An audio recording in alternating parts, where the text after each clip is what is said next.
अगर हम आज से 15 साल पहले जाएं तो यहाँ पे इतना ज़्यादा रश होता था कि लोग कहीं कहीं दूर दूर जगह से आते थे किताबें सिर्फ लेने के लिए। उनका सिर्फ शौक ही होता था कि हम किताबें यहाँ से लेने जाएंगे। वक्त के साथ साथ जितना जो जदीद हम होते जा रहे हैं, लोगों का रुझान किताबों का मज़ीद से मज़ीद कम होता जा रहा है। उसकी मेन वजह यही है कि लोगों ने मोबाइल को तरजीह देना शुरू कर दिया।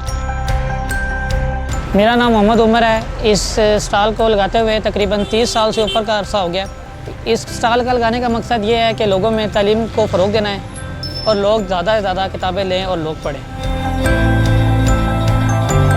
हमारे पास इस स्टॉल में नावल्स, हिस्ट्री, जर्नल बुक्स, हर किस्म की बुक्स पाई जाती हैं जो लोगों को नीड होती हैं। इस स्टॉल के अंदर आपको शॉप्स के निस्बत यहाँ पे सस्ती मिल जाती हैं और लोगों को ईजी अवेल हो जाती हैं। हमारे पास बहुत से लोग आते हैं जो सिर्फ इतवार का इंतज़ार करते हैं कि हम किस दिन इतवार है और हम बुक लेने जाएँ। यहाँ पे ख़रीदारी करने की ख़ास वजह ये है कि जो हमें बहुत सी पुरानी किताबें जो हमें आम शॉप्स पे नहीं मिलती वो यहाँ पे मिल जाती और प्राइस का भी काफ़ी डिफरेंस है। इसके अलावा हम पूरा हफ्ता इंतज़ार करते हैं कब इतवार लगे और हम अपनी पसंदीदा कुतुब की ख़रीदारी कर सकें।